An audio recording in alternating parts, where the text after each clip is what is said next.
تو ایک مرتبہ یہ ہوا کہ حضرت موسیٰ علیہ السلام کو یہ سب باتیں معلوم تھی کہ میں بنی اسرائیل کا انسان ہوں، میں بنی اسرائیل کا ایک فرد ہوں، اور میری قوم جو بنی اسرائیل ہے فرعون نے ان کے اوپر ظلم کر رکھا ہے.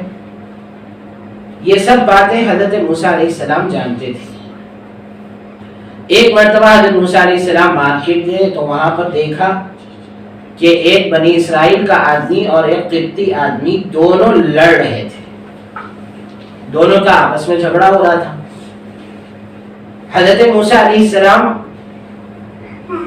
دونوں کو بچانے کے لیے گئے تو اتفاق ایسا ہوا کہ حضرت موسیٰ علیہ السلام نے ایک مکہ لگایا اس قبطی کو.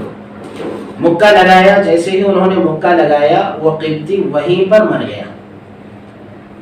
فَوَكَزَهُ مُوسَى فَقَضَى عَلَيْهِ. حضرت موسیٰ علیہ السلام نے ایک مکہ لگایا، وہیں پر وہ ڈھیر ہو گیا اور مر گیا. حضرت موسیٰ علیہ السلام کو فوراً خیال آیا کہ یہ کام تو میں نے بہت برا کیا. حضرت موسیٰ علیہ السلام نے اللہ تعالیٰ سے توبہ کی. اس کے بعد پھر دوسرا دن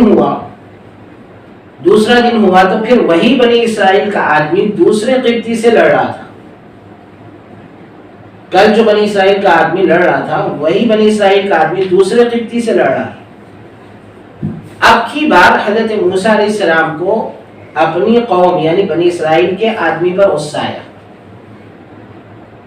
اور حضرت موسیٰ علیہ السلام بنی اسرائیل کے آدمی کو مارنے کے لیے آگے بڑھے کہ تو ایسا لگتا ہے کہ زمین میں فساد کرنے کے لیے آیا ہے، روزانہ کسی نہ کسی سے لڑ رہا ہے.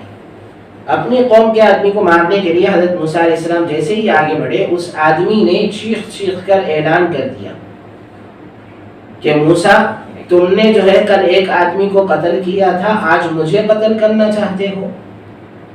اس نے جب چیخ کے اعلان کر دیا تو معلوم ہو گیا، ساری مارکیٹ کے لوگوں کو معلوم ہو گیا کہ حضرت موسیٰ علیہ السلام نے کل ایک آدمی کو قتل کیا، اور وہ قبطی قوم کا آدمی تھا.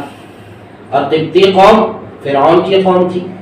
فرعون کو پتا چلا کہ موسیٰ علیہ السلام نے قبطی قوم کے ایک آدمی کو مارا ہے تو فرعون نے فوراً اریسٹ وارنٹ جاری کر دیا کہ حضرت موسیٰ علیہ السلام کو اریسٹ کر کے میرے پاس لے جاؤ.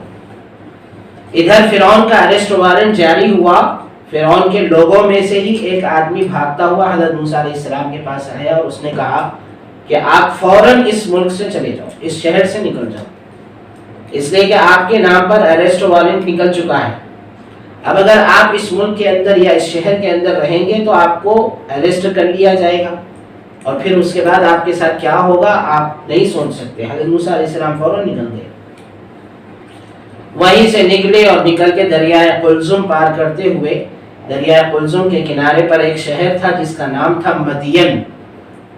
اس شہر میں حضرت موسیٰ علیہ السلام چلے گئے، اور وہاں پر جا کر حضرت موسیٰ علیہ السلام ایک درخت کے نیچے کھڑے رہے. سامنے انہوں نے دیکھا کہ ایک کنواں ہے، اس کنویں کے اوپر لوگ اپنی بکریوں کو پانی پلا رہے ہیں، اور ایک طرف انہوں نے دیکھا کہ دو لڑکیاں نیچے سر کیے ہوئے کھڑی ہے اپنی بکریوں کو لے کر. حضرت موسیٰ علیہ السلام کو یہ ماجرا سمجھ میں نہیں آیا. وہ لڑکیوں کے پاس گئے اور انہوں نے پوچھا کہ تم اپنی بکریوں کو پانی کیوں نہیں پلاتے؟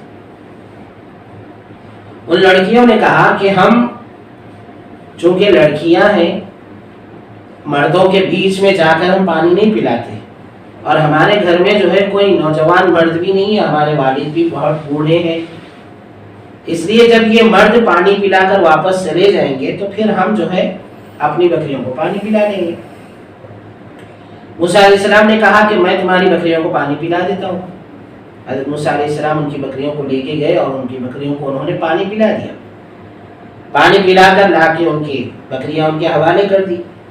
اب یہ لڑکیاں جو ہے اپنی بکریوں کو لے کر گھر واپس پہنچی تو ان کے والد محترم نے ان سے پوچھا کہ تم اتنی جلدی کیوں آ گئی، اتنی جلدی کیسے آ گئی؟ اس لیے کہ دیر لگتی ہے اور معلوم ہوتا ہے کہ کتنی دیر میں آئیں گی.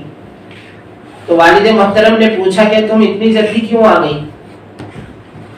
تو لڑکیوں نے پورا واقعہ بتایا کہ ایک نوجوان تھا اس نوجوان نے ہمارے ساتھ میں ایسا ایسا معاملہ کیا اور اس نوجوان نے ہماری بکریوں کو پانی پلا دیا۔ حضرت یہ جو ان کے والد تھے یہ حضرت شعیب علیہ السلام تھے جو مدین کے اندر نبی تھے۔ حضرت شعیب علیہ السلام اپنی فراست ایمانی سے یہ بات سمجھ گئے کہ ہمارے علاقے کا کوئی آدمی تو اتنا ہمدرد نہیں ہو سکتا کہ ہماری بکریوں کو وہ پانی پلائے، اس لیے کہ ہمارے علاقے کے لوگ تو ہمارے دشمن ہیں، اس لیے کہ ہر نبی کی قوم ان کی دشمن ہوا کرتی ہے، تو ہمارے علاقے کے لوگ تو ہمارے دشمن ہیں، وہ ہمارے علاقے کے لوگ جو ہے ہماری بکریوں کو پانی نہیں پلا سکتے، تو ہو سکتا ہے کہ یہ کوئی اجنبی آدمی ہوگا۔ حضرت شعیب علیہ السلام نے اپنی ایک بیٹی سے کہا کہ جاؤ فوراً اس اجنبی کو بلا کے لے۔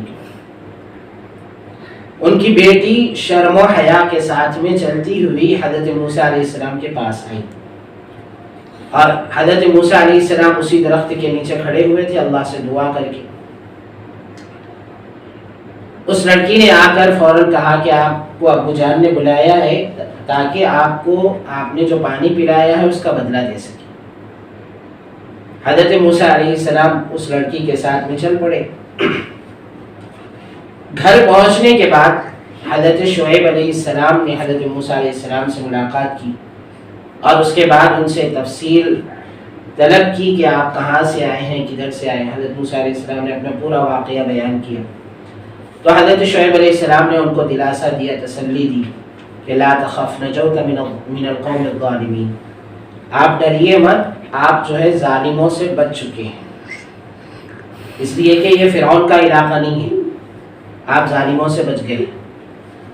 اس کے بعد حضرت موسیٰ علیہ السلام انہی کے گھر رہنے لگے، تو حضرت موسیٰ شعیب علیہ السلام سے ان کی ایک بیٹی نے حضرت شعیب علیہ السلام سے کہا کہ ابا جان آپ اس نوجوان کو اپنے گھر مزدور رکھ لیجئے، اس لیے کہ یہ نوجوان طاقتور بھی ہے اور امانت دار بھی ہے، اور مزدور کے اندر یہ دو صفتیں رہنا اچھی چیز ہے کہ وہ طاقتور بھی ہو اور امانت دار بھی ہو۔ بیٹی نے تو یہ مشورہ دیا تھا، لیکن باپ نے حضرت شعیب علیہ السلام نے حضرت موسیٰ علیہ السلام سے کہا کہ میں اپنی ایک بیٹی کا نکاح تم سے کرنا چاہتا ہوں، لیکن ایک شرط ہے، شرط یہ ہے، یا پھر یوں سمجھ لو کہ وہ مہر ہے، کہ تم 8 سال میری بکریاں چراؤ گے،